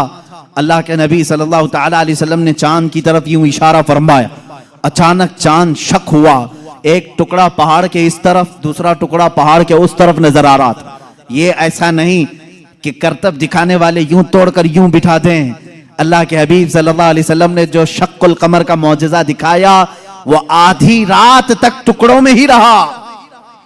मिनट, 2 मिनट, 5 मिनट नहीं, आधी रात तक टुकड़ों में रहा। और ये बात सिर्फ मक्का वालों ने नहीं, जादू हो तो सामने वालों को दिखे। मियां अब तो कमाल आसमान पर हुआ है। चांद एक शहर में तुलू नहीं होता, पूरी दुनिया में तुलू होता है, पूरी दुनिया में।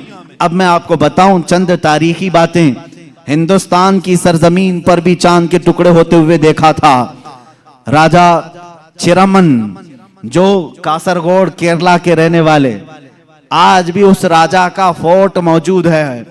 वहां से उसने चांद के 2 टुकड़े हुए देखा और उसने इस रात को नोट करके रख लिया कि फला फला रात चांद के 2 टुकड़े होते हुए मैंने देखा है। फिर जब हजरत मालिक बिन दीनार तशरीफ लाए, हिंदुस्तान आए और उनके कमालात को देख करके उसने कहा, एक रहस्य है, एक मुअम्मा है जो हल नहीं होता।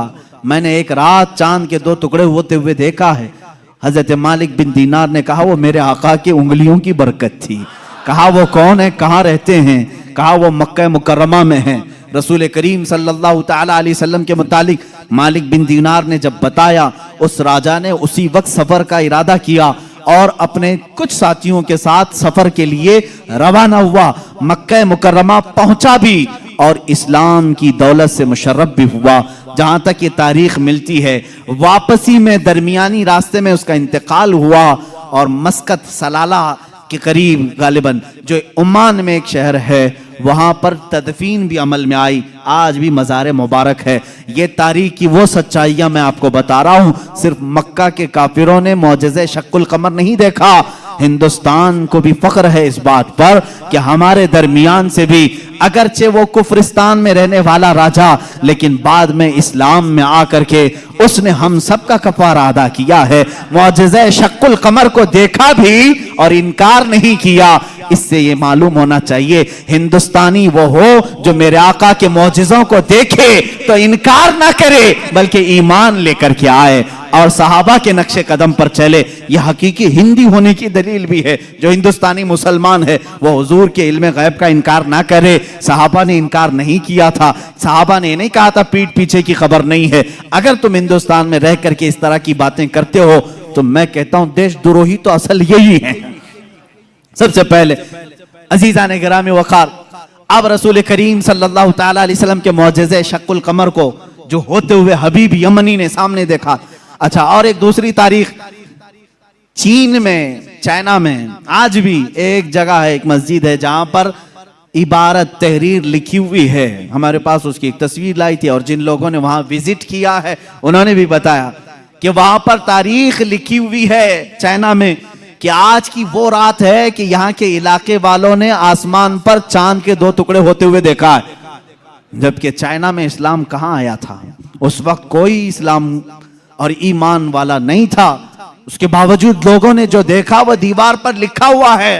ये तारीख की सच्चाइयां हैं और इसका इनकार कुफ्र है, इसलिए कि शक्कुल कमर का मौजज़ा खुद कुरान बयान कर रहा है। इक्तरबति साअतु वंशक्कल कमर, कयामत करीब आ जाएगी तो चांद फट जाएगा। इसकी तफसीर में फरमाया चांद खुद से नहीं, हुजूर पाक की उंगलियों के इशारे से फटा है। ये मौजज़ा। और उसके बाद हुजूर पाक सल्लल्लाहु ताला अलैहि वसल्लम के इस मौजज़े को देख करके हबीब यमनी ने कहा, अच्छा ये तो हमने देख लिया, लेकिन अल्लाह का रसूल वो है। देखें, अब यह अकीदा है, असल अकीदा। काफिर भी अकीदा ये रखते थे रसूल वो होता है जो गैब की खबरें देता है, गैब की खबरें देता। उसने ये अपनी शिकायत नहीं की, कहा मेरे दिल में एक बात है जो चुभ रही है, क्या आप बता सकते हैं? कौन कहा? हबीब यमनी ने। हुजूर पाक सल्लल्लाहु अलैहि वसल्लम ने फरमाया, हाँ तेरे दिल में ये बात है कि तेरी एक बेटी अपाहिज है, लंगड़ी है और कमजोर है और उसके जिस्म में कमजोरियां हैं पैदाइशी तौर पर, तुझे हमेशा उसका दुख सताता है, काश वो बच्ची सही हो जाए। हबीब अम्मी ने कहा बिल्कुल मेरे दिल की बात आपने बताई, और कलमा तैयबा पढ़ा। कलमा तैयबा नहीं पढ़ा, कहा कि मैं आपको फिर से मुलाकात करता हूं, फिर से मुलाकात करता हूं। अबू जहल बहुत बहकाने की कोशिश करता रहा। हबीब जो है यमन के सफर पर चला गया, वापस गया, इसी शशोपंज में था कि आखिर कोई शख्स मेरे घर की बात कैसे बता सकता है। मोहम्मद सल्लल्लाहु ताला अलैहि वसल्लम यमन कभी इधर आए नहीं, मेरे घर में माजूर लड़की उन्हें कैसे पता।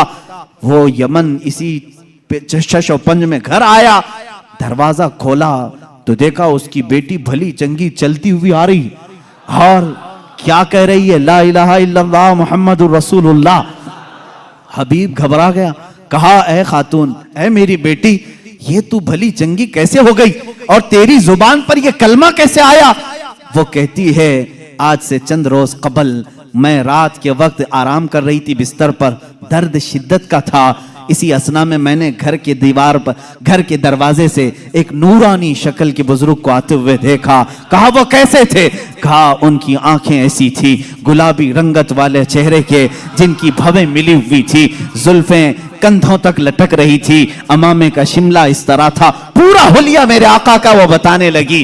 कहा उन्होंने आकर के मुझ पर दम किया और मेरा जिस्म सही सलामत हो गया, और उन्होंने कहा ए बच्ची तू ये कलमा क्यों नहीं पढ़ती, अनकरीब तेरा बाप भी पढ़ेगा। मैंने कलमा पढ़ लिया। वो कहता है हबीब यमनी, ए खातून तू मुझसे पहले पहुंच गई, अब मैं घर में नहीं वापस मक्का जाता हूं। वापस आया और दारे इस्लाम में दाखिल हुआ।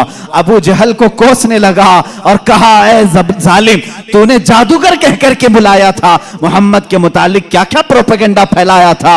और अबू जहल से कहा बात तो अच्छी ही है तेरी, तूने जादू दिखाने के लिए बुलाया था, लेकिन मैं तो ईमान का सरिश्तेदार हो गया, मैं ईमान के पैखर में ढल गया।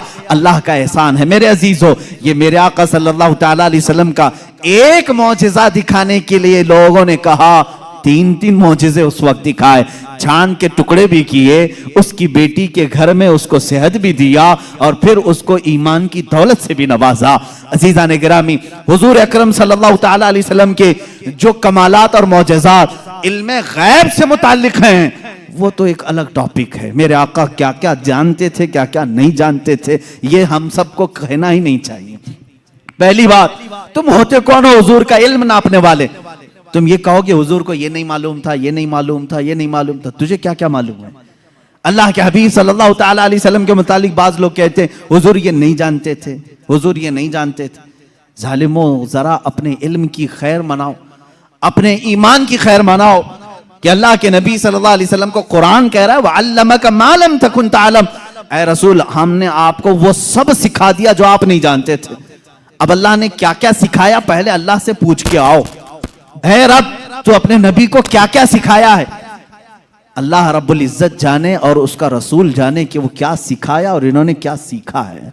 बहरहाल हुजूर अकरम सल्लल्लाहु ताला अलैहि वसल्लम का एक और मौजज़ा मैं अर्ज करूं, उसके बाद मैं अपनी गुफ्तगू को समेटता हूं।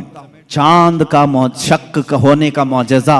दुनिया में 2 बड़ी चीजें हैं जो ताकतवर, एक चांद और एक सूरज। चांद तक पहुंचने के दावे तो किए नासा वालों ने, और सूरज पर पहुंचने की कोशिश कर रहे हैं लेकिन जल रहे हैं, परेशान हो रहे हैं। लेकिन जाहिर सी बात है उसका जो वॉल्ट है वो तो तुम जला देगा। अभी पहुंचे नहीं है। चांद में पहुंचे थे या फिर फिल्म यहीं से बनाए थे, इस पर भी बहुत सारे डिबेट चल रहे हैं। बहुत सारे लोग, इन्हीं के लोग मानते भी नहीं चांद पर तुम गए नहीं थे, फलां स्टूडियो में खड़े होकर के सब फोटो बना करके लाए हो। आज मेरी गुफ्तगू का यह हासिल नहीं है, आज मेरा वो टॉपिक नहीं है। वो पहुंचे थे कि नहीं पहुंचे थे उससे मेरे ईमान का ताल्लुक भी नहीं। हाँ, हमको इतना मालूम है कि मेरे आका सल्लल्लाहु अलैहि वसल्लम मक्का की जमीन पर खड़े होकर के भी इशारा कर दें तो चांद टुकड़े हो जाए। और साइंसदानों ने जो तहकीक की है चांद के मुतालिक, इंग्लैंड का एक साइंटिस्ट है उसने कहा है चांद के मुतालिक जो हमारे पास फुटेज आए हैं, बहरहाल या जो कुछ भी इससे ऐसा लगता है कि किसी जमाने में इसमें दरार पड़ी थी, इसमें कभी दरार पड़ी थी, कभी ये टूटा था, उनको मालूम नहीं तोड़ा किसने था। बहरहाल वो भी मेरा टॉपिक नहीं है आज, साइंस और साइंटिस्ट ये भी हमारा टॉपिक नहीं, लेकिन जब बात आएगी इंशाल्लाह अर्ज करेंगे। अब सूरज की तरफ चलते हैं। बात ये थी मौला अली करमल्लाहु वजहुल करीम रसूल करीम सल्लल्लाहु ताला अलैहि वसल्लम के साथ एक मकाम पर आराम फरमा रहे थे, जिसको सहबा का मकाम बताया गया। इमाम जलालुद्दीन सुयूती रहमतुल्लाह ताला अलैह ने भी इस हदीस को नकल फरमाया। फरमाते हैं हुजूर पाक सल्लल्लाहु ताला अलैहि वसल्लम ने असर की नमाज अदा की और हजरत अली को कहा बैठ जाओ, और उनकी गोद में अपना सर मुबारक रखा और सो गए। अल्लाह के हबीब जब आराम फरमाते सहाबा बहुत खामोश हो जाते। हजरत अली ने ये कहा भी नहीं कि मेरी नमाज अभी हुई नहीं, अल्लाह के नबी आराम फरमा रहे थे।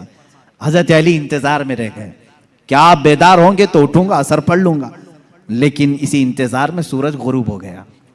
हजरत अली को दुख हुआ कि मेरी नमाज छूट गई, लेकिन मेरे अजीजों अकीदा तो मौला अली का है, अकीदा तो मौला अली का है कि नमाज अल्लाह की है, फर्ज है। और यहां रसूल पाक सल्लल्लाहु अलैहि वसल्लम आराम कर रहे हैं, उठा देना चाहिए था, मेरे मौला की नमाज है, मैं पहले नमाज पढ़ लूं। लेकिन वो सहाबी थे, वहाबी नहीं थे। हुजूर पाक सल्लल्लाहु ताला अलैहि वसल्लम से उन्होंने सुना था अगर नमाज के दौरान भी रसूल तुम्हें बुला ले, नमाज छोड़कर तुम्हें रसूल की बात पर आना है। कुरान कहता है या अय्युहल्लज़ीना आमनू इस्तजीबू लिल्लाह व लिर्रसूल इज़ा दआकुम। साहबी नमाज पढ़ रहे हैं, हुजूर ने पुकार लिया उनको, आ जाना है, उनको हुक्म है शरीयत का, वो आ जाएं। हुजूर ने फरमाया जाओ बाजार में सामान लेकर के आओ, फलां को दे दो, फलां को दे दो। सब काम कर लिया, वापस आए तो क्या करें? फरमाया अगर 2 रकात हुई थी तो बाकी की 2 रकात वहीं से कंटिन्यू करें, वो बातिल नहीं हुई जो छोड़ कर गया था। क्यों? इसलिए कि वो जो छोड़ कर गया था किसी ऐरे गैरे के काम में नहीं, इताते रसूल में गया था। इससे पता चलता है नमाज अल्लाह रब्बुल इज्जत का हुक्म बजा लाना है और रसूल की इताअत के मुताबिक करना है। मौला अली इसी फार्मूले पर अमल कर रहे थे। इधर अगर नमाज कज़ा हो गई तो अदा कर लूंगा, हबीब की नींद में फर्क आया, कहीं गुस्ताखी और तौहीन हो गई तो ईमान में फर्क ना आ जाए। मौला अली खामोश रहे। मेरे आका सल्लल्लाहु अलैहि वसल्लम बेदार हुए और अल्लाह के नबी सल्लल्लाहु अलैहि वसल्लम क्या नहीं जान रहे थे हजरत अली की नमाज छूट रही है?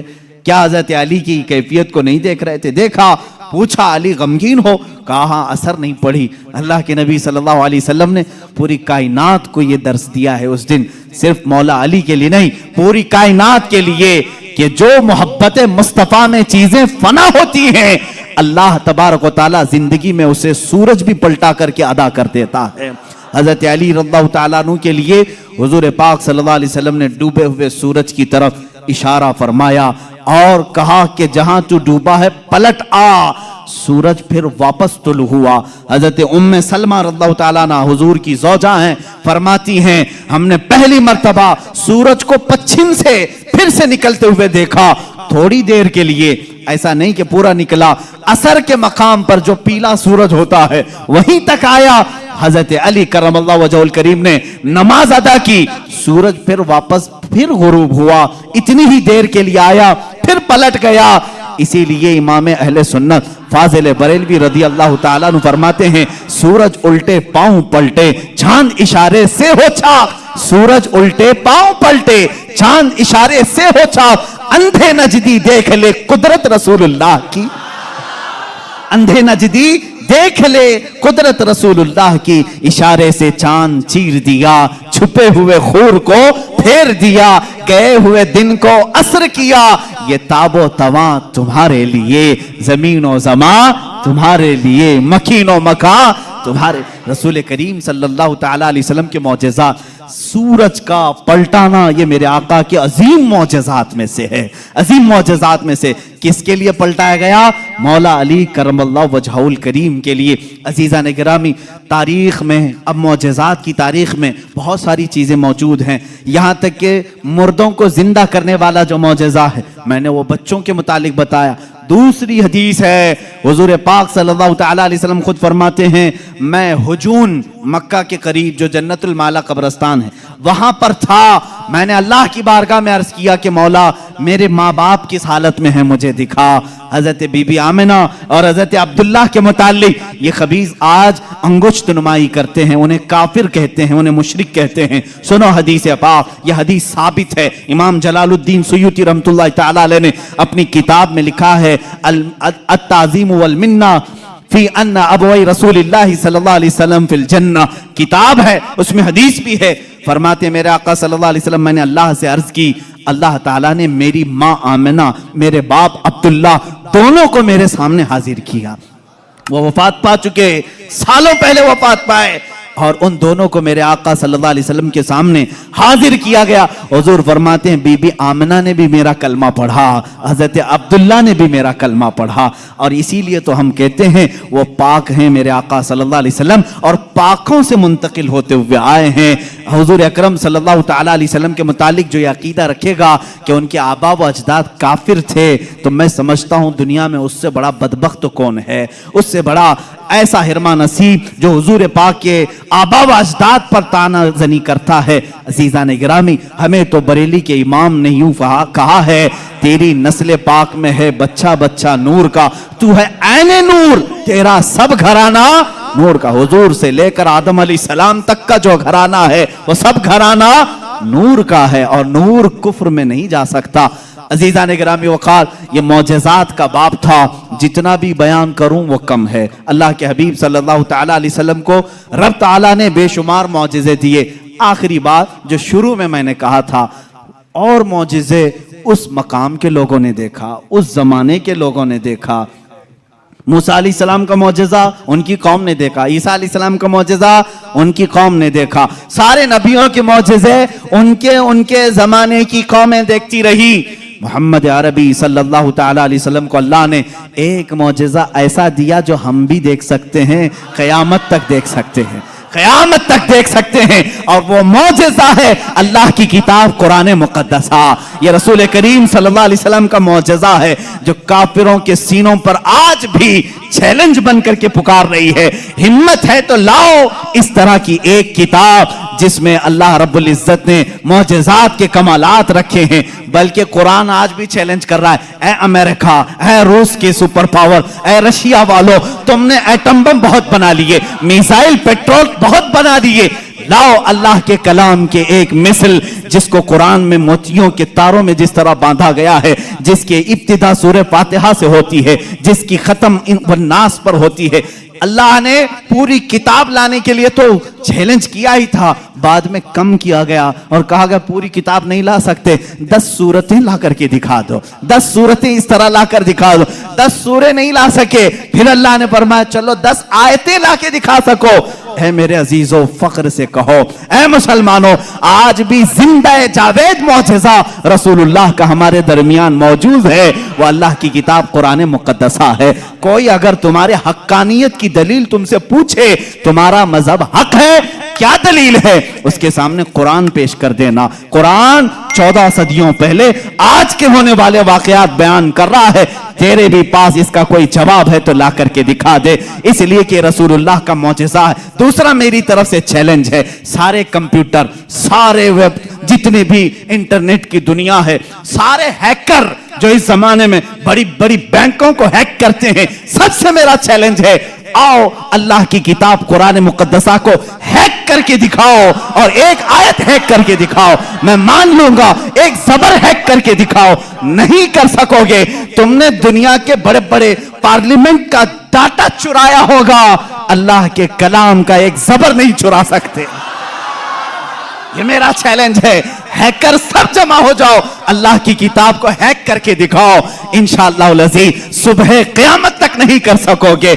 मुझ जैसे करोड़ों लोगों को अल्लाह ने पैदा किया जिनके सीनों में अल्लाह ने ये कुरान महफूज किया है।